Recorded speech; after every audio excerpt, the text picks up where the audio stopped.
I can see where this might be a good tool if you can figure out if you can, make this an art form and be able to de-escalate situations or keep yourself from getting out of control and calming down would be very helpful, right? I mean, that's something that we could all use. Yes, definitely. And I know in these times right now with the pandemic, we've all had to deal with a variety of issues, right?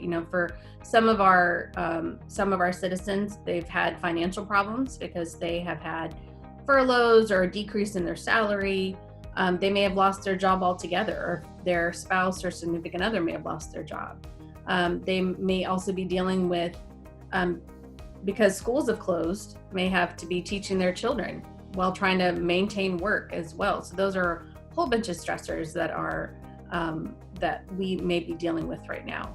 Yeah, and I've heard clients, and one of the reasons we're doing this interview and putting together this little video is I've heard that clients have told our probation officers or community supervision officers that they're finding themselves in these kind of tense situations. Sure. And it's led to either problems or, them getting out into the public where they're not supposed to be. So I guess you can understand what they're going through, because we all kind of are in a way, right? Yeah. Yeah, and so, there's a variety of circumstances for why these situations may tend to get exacerbated or potentially, build up. Okay. And so, again, it could be, of the isolation that you may be feeling because everyone has to stay at home. The loss or uncertainty that you may be experiencing. Folks may have lost a loved one, during this time. They may have lost their job. They may have just lost their social support. And there's uncertainty about the future as well. We know that the state has been opening up, but there are some individuals that may not have a job to go back to, even though the state is opening up. Right, and that's stressful. Definitely so. Yeah. And so there's a variety of situations. And if you already have difficulties, if you have a physical problem, that can be exacerbated by these circumstances. If you have mental health problems, that can be exacerbated by all these other stressors. Also, if you struggle with managing your anger, or you have difficulty with drugs and alcohol, those things can be exacerbated by all of these things coming together. Right. So how do you, let's take one that's probably the most common, I guess, just being around a lot of people in a small room, right? Sure. Maybe family members, kids, your own kids, whatever, and you're getting, or maybe they're out of control. How do you de-escalate, or how do you calm yourself down and maybe get how do you get yourself out of that situation? So if you are, if you're dealing with that, there is the first thing you want to make sure is that, if things are stressful for you, that you yourself remain calm. Because if you aren't calm going into the situation, trying to de-escalate things, trying to calm the situation down, then it's just going to exacerbate it. So you want to make sure that if you necessary, you may even have to remove yourself and take a break from the situation. Instead of staying in it and getting more heightened and getting more, and the situation getting more aggressive or tense or whatever, right? Exactly. So you could possibly just walk out of that room and maybe into another room or outside to get some fresh air. Just changing your environment for that moment is helpful. Yeah, definitely. You can take a break. You can go do something that's less stressful for you. Maybe go to go for a walk. That's always calming for individuals. You may need to take just deep breaths or use relaxation to help bring down to calm yourself down in those circumstances. Because again, there are a lot of different circumstances for families that they're dealing with right now. And so if you're walking into a situation that is very tense and stressful, again, the first thing you want to do is make sure you're calm yourself and as you're addressing it. Another thing, and depending on the circumstances, you may need to assess the situation and determine, is everyone safe? Because there may be circumstances that are going on that things may be escalating very quickly. And you want to make sure, first and foremost, that individuals are safe. And you may need to possibly remove children out of the situation so you can address the person that's escalating. You want to be mindful of knowing the signs when someone is escalating as well, right? Because you can see when someone's getting riled up, right? Keep building up, right? You know, they may have clenched fists, they may have a clenched jaw. You may see them pacing. You may see them, their eye contact changes. They may even have a stance where they kind of have their chest protruding and their, arms back as if they're about to fight. So those are all things you want to be mindful of. Yelling and screaming are all indicators that something is heading in the wrong direction and it's escalating. Okay, so you say be calm. You need to be calm first, right? But then what do we do after that to try to? So you want to be calm. You want to make sure that with that person who is escalating, that you give them the distance that they need. They may need that personal space. And that often is dependent on cultures, on, different cultures have different space, personal space of what's acceptable for them. Some cultures are very close and hug all the time and are very near one another when they interact, and others need their distance. And so just in general, when someone is escalating, you want to make sure that you're respecting their space, not only for them, because if there's it can often only escalate when someone's in your face and you're already upset. And so you want to make sure that you're not further escalating the situation by getting in their face. But also for your own protection, you want to make sure that you keep a good enough distance that if this person, and depending on who they are and the circumstances, you'd want to be out of their reach so that they don't kick you or grab you or hit you. So you want to make sure that you're maintaining that personal space too. I'm sorry, go ahead, Jeff. No, that's a tough one, just if they're in your face and they want to argue, or you can at least tell yourself if you're in that situation, back off as well. But sometimes easier said than done. Yeah. What's another one that you were about to talk about? Another one that's common or that you want to be mindful of is is maintaining be mindful of your nonverbal communication. So you want to make sure that you're making good eye. Exactly. Right. Don't stare at them. But you do want to maintain good eye contact with the individual. You want to be relaxed, because if you come off as tense or aggressive, they'll feed off of that too. And so you want to make sure that you're being attentive to that individual that you're talking to or that you're interacting with. And then you also want to be mindful of your facial expressions. Oftentimes, if we're in a tense situation, your face can give away what you're really thinking. You don't have to say a word, but rolling your eyes or raising your eyebrows can be something that is a trigger for a person, or just further escalates the circumstance. Right, sets it off, and there we go. Right. Exactly. So maintaining your face and trying to be as neutral as possible when you're interacting with that person. Yeah. And a lot of people that are on probation right now, they've had difficulty with this particular thing, right? Because sometimes it may have led them to meeting law enforcement, right? Or getting into the criminal justice system. Yeah. So now that you've been arrested and you're trying to work on your life and trying to change it around, this is a really good tool that not only could help you from the criminal justice system, but really the rest of life. Oh, absolutely. Because it's not just your significant others that you may have tense situations with. It could be at work. It could be with your children. It could be in just your everyday interactions where you're having to de-escalate a situation and be mindful of yourself. Another thing to be mindful of is body language, right? Okay. You want to make sure that, again, you're being neutral, that you have a neutral posture. Pointing your finger at somebody, shrugging your shoulders, being dismissive of what they're saying. Those are all things that demonstrate that the situation can escalate. Again, not even saying a word, but if you're dismissive or you're pointing your finger at them, that can escalate an already tense situation. But she started it. She started it, not me. I didn't start it. She started it. And you want to end it, but that's not the way to end it. It's just for you to, if you really want to win, you need to calm down, give them space. Yeah, you want to give them space. You want to make sure that you're mindful of your nonverbal communication with body language. With it sounds so easy, though. It sounds so easy. It definitely. But you really have to think about it.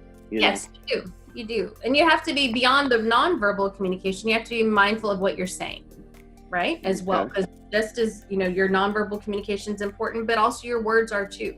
And so you want to make sure that you're practicing active listening. And so active listening, just to give you some examples, is that you're really listening to what they're saying to you. So you may want to paraphrase what they're saying, what they're saying to you. You may want to mirror something that they're saying to you. Go back and repeat it back to them to make sure that, you're hearing them right. Exactly. You're hearing them right, that you clarify any questions, but also demonstrating to that person who's already stressed out and is escalating that you are paying attention to them and you're really wanting to hear them. So that's important. So there's active listening. You want to avoid overreacting if you hear something, or avoid those challenging questions. Sometimes when someone is in a crisis or in a heightened state, they may try to bait you or provoke you into going further into this escalation. But it's always best to continue to try to diffuse the situation by avoiding those tough questions that don't need to be answered right now, or that are only going to cause the situation to be further stressful. Okay, so nonverbal, facial, body language, kind of listening to what they're saying. Yeah, listen to what they're saying. Be calm as much as possible. Okay, anything else? You want to make sure that you're demonstrating empathy, right? So empathy is different than sympathy. Empathy is that you may not have felt those emotions, but you understand what they're feeling, right? And so you may not even agree with what they're saying or what they're feeling. You may not, may not appreciate it, but you can understand that they have that point of view and that's how they're feeling. Okay. And so you want to demonstrate that you're not judging them, because again, you're trying to diffuse the situation and be as neutral as possible. Not showing empathy and being judgmental about what that person is saying, again, can escalate that situation. So you want to be empathic and listen to what they're saying. I'm listening to you, and all these sound great, but it seems like, back in my old days, you want to win. I want to win. I want to win this argument, or I want to win this situation. So, it's hard for me just to sit there and listen to their BS, so to speak, and try to calm down and but you end up winning if you can do it. But it seems like it is a learned habit that you have to. It's definitely something you have to practice. And when you talked about winning, you want to what always helps with just having healthy relationships is finding a common ground, right? You may not agree with what they're saying, but it helps to take their perspective. If you were in their shoes, if you were walking in their footsteps, would you have a similar response, or could you see yourself having a similar response?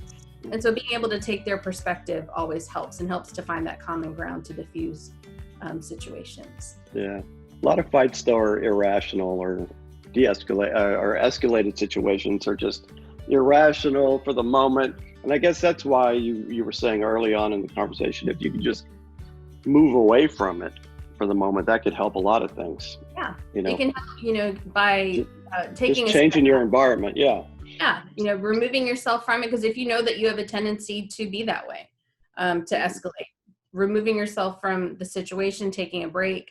Don't jump into it immediately. Take a few deep breaths. Find a way to relax before you have that. You can give yourself that opportunity to have a more calm conversation with that person. Right. And then you were mentioning too that, right at the beginning, about all these other underlying factors that are going on, worried about my job, worrying that I don't have a job, worried about what's going to be later today. And you don't realize it, but those are causing, maybe deep down inside of you, they're causing you to get upset about every little thing. Hey, you forgot to go buy the loaf of bread, and we were going to have sandwiches. Now I'm really pissed off, and really it's the stuff that's inside of you that's causing you a lot of stress right now. Yeah, absolutely. Right now, it's not uncommon to see people that are dealing with anxiety when they never really dealt with it before. Things like worrying, right? They're worrying about the future. They're worrying about a whole variety of issues.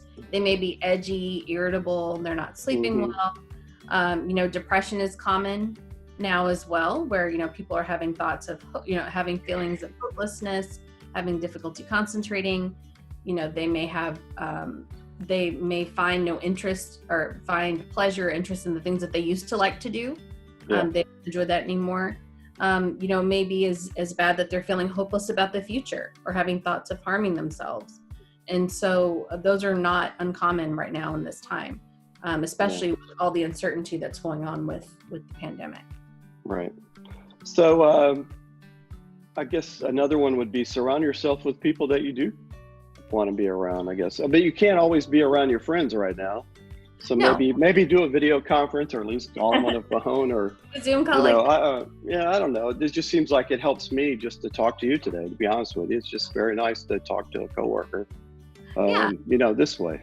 There's a lot of ways that to help reduce stress even before you get to the point of escalation with you and someone else. So, you want to, as much as possible. I know our circumstances are all different, and they are probably very different than they were 3 months ago or 2.5 months Absolutely. ago. Yeah. And so, but the more that you can maintain a routine or a schedule for your day always helps, right? Because you know what the day is going to hold for the most part. And it may vary completely different from what it was before, because you have to factor in children that you didn't worry about 2 months ago. And so maintaining a structure and a schedule, not only it helps to bring predictability to your day. Yeah. Other ways that you can deal with the stress that we're all experiencing now is actually limit how much screen time you have. I know, we have a barrage of sources of information, whether it be from the television, from the computer, or it could be from your phone, right? We're all connected in so many ways right now. With the news and everything that's going on, that can be very overwhelming and cause further stress. So limit what you see. It's important to be informed, obviously, but you don't want to overwhelm yourself with all the information that's coming at you. So you may want to limit your screen time, because that does help. And so take a step back from that as well. Yeah, exactly. And you want to make sure you take all you're hearing is negative, it's not going to help you in your situation when you find yourself in a tense moment. And some of the things you can do to alleviate stress is, take a walk, take a nap, make sure you're eating healthy. I know our eating patterns have probably changed since we've been at home. But as much as you can, you want to make sure you're taking care of yourself. Getting outside has demonstrated to help, and just to have that vitamin D from the sun helps to, be in nature does help as well. You want to make sure that you take time to have your own me time, whatever that is for you.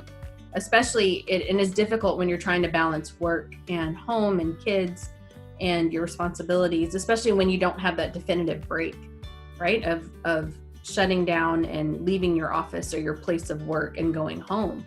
But you do want to make sure, you want to make sure that you have time for yourself, because not only does it help you, it helps you manage your stress. It's a break away from your other responsibilities. You want to make sure you figure out what is your best me time, and that you do that pretty consistently to help maintain or alleviate any stress that you have. You want to work on building healthy coping strategies, right? Because it's not just applicable to the time that we're in with the pandemic, but it also helps with just any other stressor that you're dealing with. Is that if you can revert back to healthy ways of coping, whether it be exercising, reaching out to friends to have that are a positive influence in your life, whether it be via Zoom or when things resolve so that you can see them again, instead of reverting back to unhealthy strategies like drinking or drug abuse, or getting into situations where you don't use appropriate de-escalation and it gets into an assaultive type situation. I can already hear people saying, well, I can't get out of my current situation. I live with 5 other people in this 2 or 3 bedroom house, and it's just impossible to really get away from it all. But there are tips, just that you mentioned, that you can do. At least give yourself some free time, right, to yourself. I think that was really good. Go outside for a moment if you can. Do what you can to try to give yourself some time. It's like meditation, really. You're walking away and just kind of taking a break. De-escalate. If you give yourself a chance to, especially even in those tight quarters, it's definitely harder, right? Versus have if you have a lot of space in your place that you're living in. But you can always step outside and take a break, and take a break from the situation that's stressing, that is stressor in the house.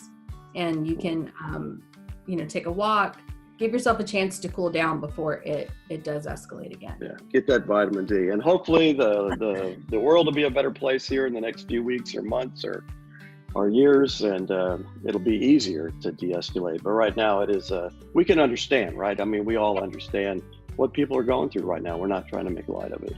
No, definitely not. Definitely. Yeah. Everyone to varying degrees is dealing with this shift in the way that we operate as a community, as a society. Yeah. So definitely being mindful of that and being patient with one another is really important right now. Well, Dr. Siji John, thank you so much. It was really a pleasure to talk to you today, and I think I learned a lot myself. So I appreciate that. Keep up the good work. I appreciate it. Thank you for having me.